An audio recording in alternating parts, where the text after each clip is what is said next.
built a climbing wall.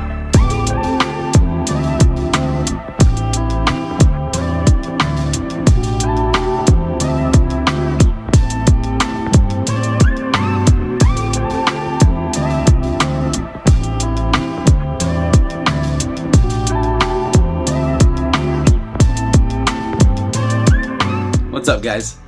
This episode I'm talking about my new big cussing home wall. I built a full training board in my patio. This is literally taking up the entire width of the patio, and it's right outside my bedroom. Literally, my screen door opens up to this. The specs of this board are 8x12 at 40 degrees. So it's meant to be like your typical training board like you'd find on a moon board, tension, or kilter board. This one I designed after a tension board. Obviously the holds are not all tension. Tension holds are all wood, and they're designed in a certain layout. But the way that all the holes are drilled in, it's basically made to be a future tension board. So in the future, when I have all of the holds necessary, I could slap them on there and have my own tension board and even drill in the LED holes to utilize their system. But yeah, the board is numbered 1 through 18, and it's lettered on the bottom A through K. So this is an 11 by 18 board. So there's 196 bolts that can go on there with the holds, plus the footboard. I think the footboard has another about 20 footholds. So in total, there's almost 220 holds on here. To make this wall, I recruited the help of my friend Jay. Jay is actually one of the setters at my home gym here in Arcadia. He's got some carpentry skills that I definitely do not have. So the first thing we did, Jay and I sat down with a friend Johnny as well, who's the head setter at our gym right now, and we kind of discussed how to make it work. Once we had that plan, we went straight to Home Depot.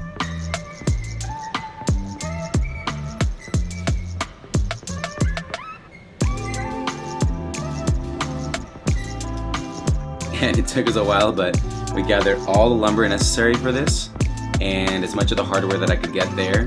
The rest I got online. The lumber pretty much came up to about almost $500, a little bit less. The hardware, including all the T-nuts and the bolts, probably came around to another couple hundred. Keep in mind, I did need over 200 bolts of different sizes, so more than that, because there's short screws, long screws, depending on the holds, as well as over 200 T-nuts.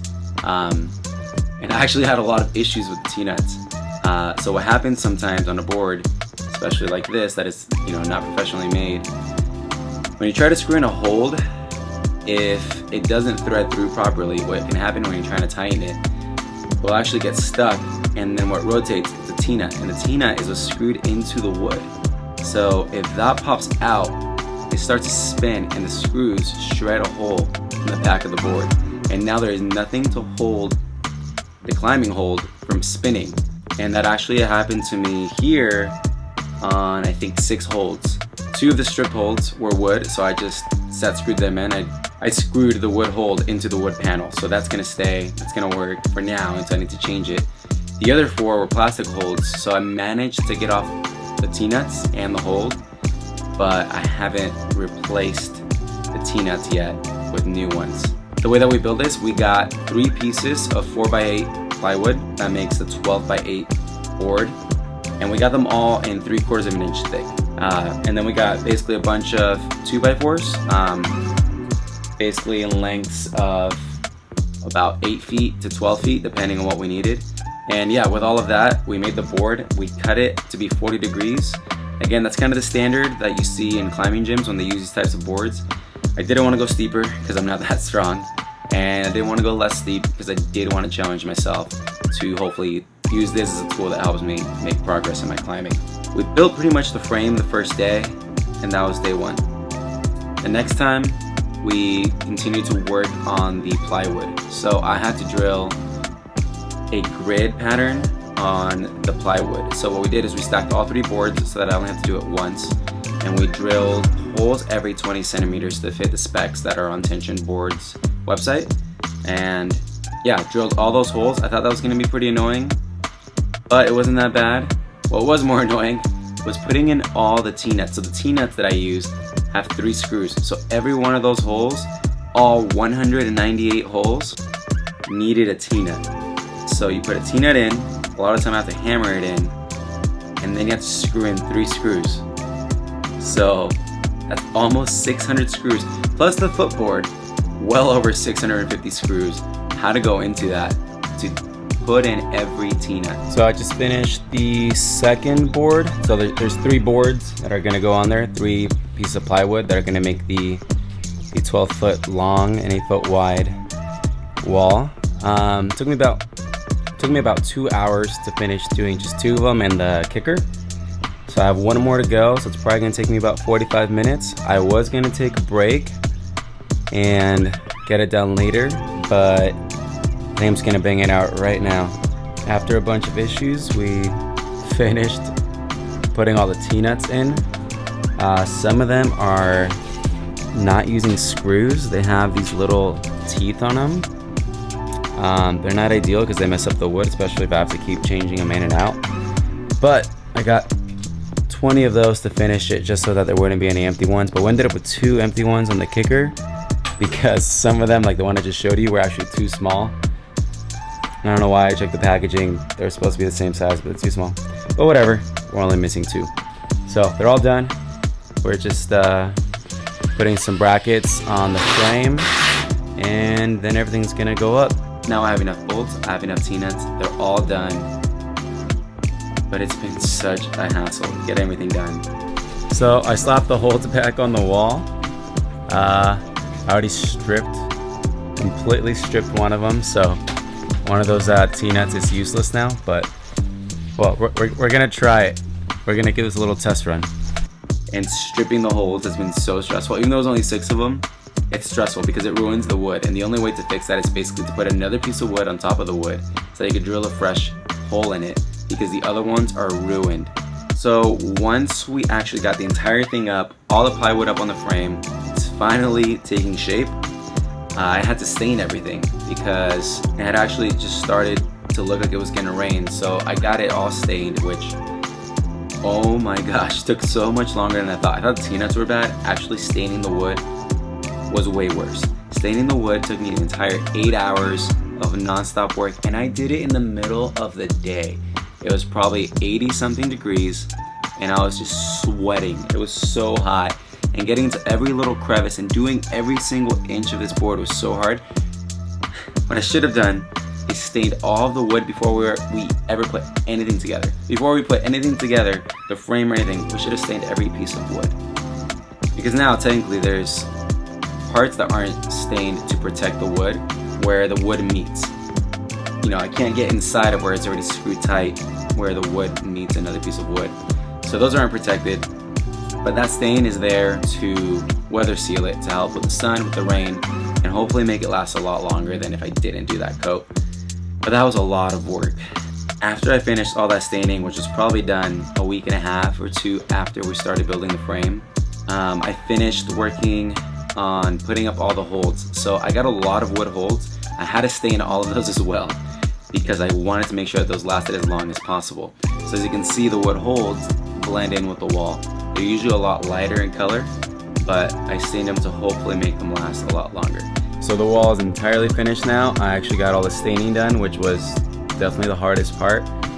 I got a bunch of holds from tension climbing. I think I got 50 of them. I have 25 more wood ones coming from Metolius, and then I took like probably another 50 from our climbing gym that we don't use anymore. So in total, we should have about 150 holds and footholds, which is a little more than half of the board, but it looks pretty full and I can't wait to try it.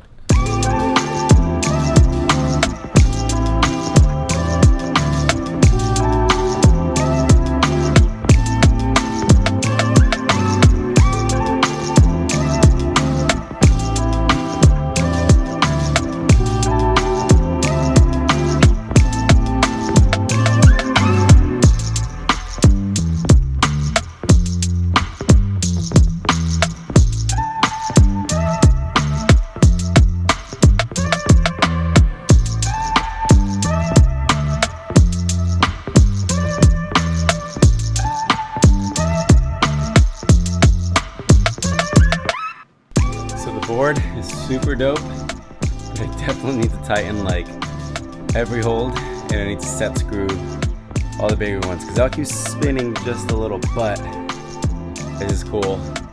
I tried putting holds on it a while back before I stained it, just the wood ones, and it was so hard. I added a bunch of like jugs and intermediate holds, and it's still really challenging but doable, and it feels so good. I am so excited to continue using this, and it's finally done. Just need to tighten the holds, but it feels so good. Now, here is where there's so much positive stuff that happened. I bought 50 wood tension holds for about $300, and that's for 50% off because they're the defect holds. They're the ones that aren't pretty enough to sell for 100%. They have little blemishes and things like that that have to be sanded down. No big deal, 50% off, I'll take it. $300 for 50 holds.